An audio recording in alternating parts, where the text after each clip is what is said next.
So we are currently in Laos, in the southern part of the country, in the Bolaven Plateau, which is the main producing region of Laos. The other one is the northern part of the country. In the Bolaven Plateau, coffee was brought initially by the French, and then also Vietnam brought some Robusta coffee. So we have a mix here between Arabica, Robusta, Liberica, some Cadimor, some Typica, and what we can see first is that the Bolaven Plateau is a volcanic soil, so it's very fertile to grow a good tree. But before 2005-2007, the production was mainly for the local market, and it was quite low quality coffee. And in 2006 or 7, I don't know exactly when, the Coffee Producing Cooperative, the CPC, gathered. It's an agency that has been created to improve the lifestyle of the farmers and the quality of living. So they have created and they start to. So here the elevation is between 500 in the plateau up to 1,500 meters, and you have the best yields for Arabica here between 1,200 and 1,500 meters. So here we will have both some Arabica, usually Typica, some Robusta, some Catimor, which is a hybrid between Caturra, I think, and Timor, a Robusta tree, and Liberica. But let's see more closely to trees and how to recognize Arabica from Robusta. So let's pick a good one with good cherries. That one, for example. So if we look closely, first, that tree here looks almost like a Christmas tree, right? And if we look closer to the leaves, you can see that it can hold in your hands. We will see a Robusta later on, and you'll see the difference on the leaf size. Also, if you check that leaf, for example, you can see some waves. And even if you don't feel it now, but it's very plasticky. It's almost like it's a fake Christmas tree. And that's how you can recognize an Arabica tree.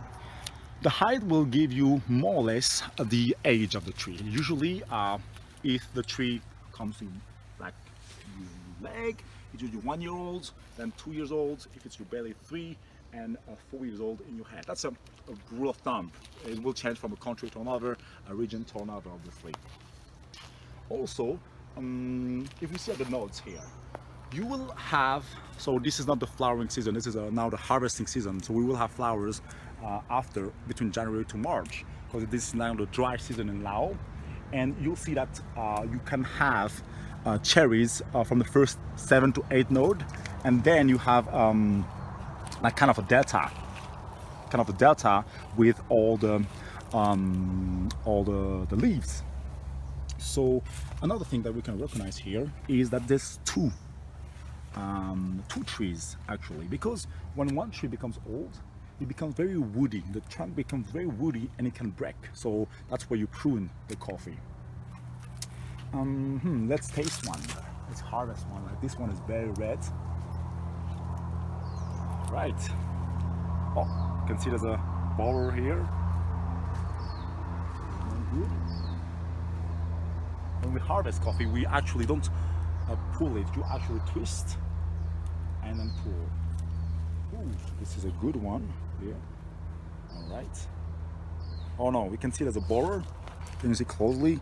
There's some hole here, so there may be an insect going here. So why is the insect here? Because all the coffee produced in the Bolaven Plateau, or almost all, because we've been visited 3 or 4 coffee farms here, are all organic, meaning that they have organic fertilizer.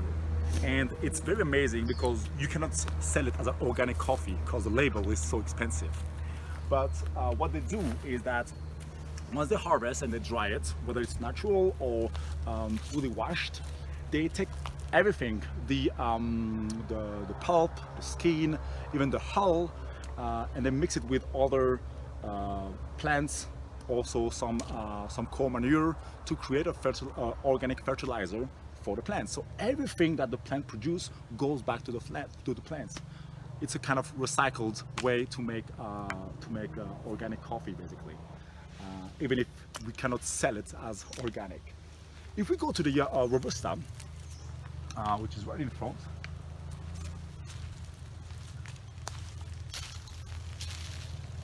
can clearly, so you remember an Arabica, a leaf can be like your hands, your palm hands, and you can see it here. You can see it here that the Arabica tree stays on my hand, but here you need a forearm.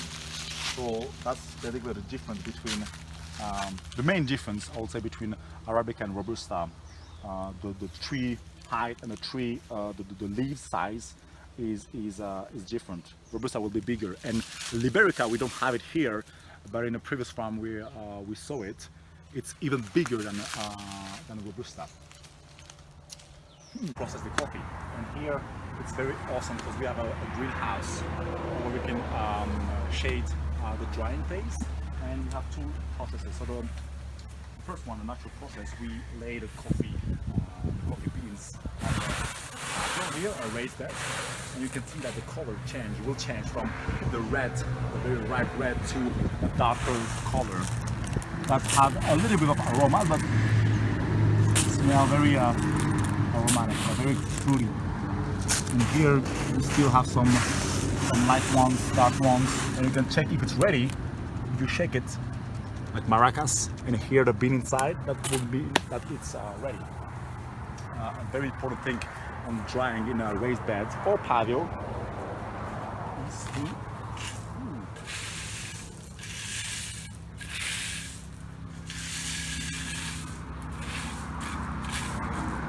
make sure all the beans are evenly dried. And in the back section, we have natural process, the fully washed process, where beans are first put in the first pot. So we take out the skin, the first layer, I would say, and then put in a water tank for thorough fermentation from 8 to 72 hours. The floaters are removed, and we can see here. So this is the bad floaters. Usually it's either unripe or they have some insect on it, damaged, etc., etc. And the good ones are dried, the same as the natural process. And here you can see the husk, the hull, and for this hull you can see if it's ready. Same thing, if you shake it and hear something, it's more or less ready. You can dry it more to reduce the moisture level. And if we take one, for example, and open it, look, we have our bean ready for exportation.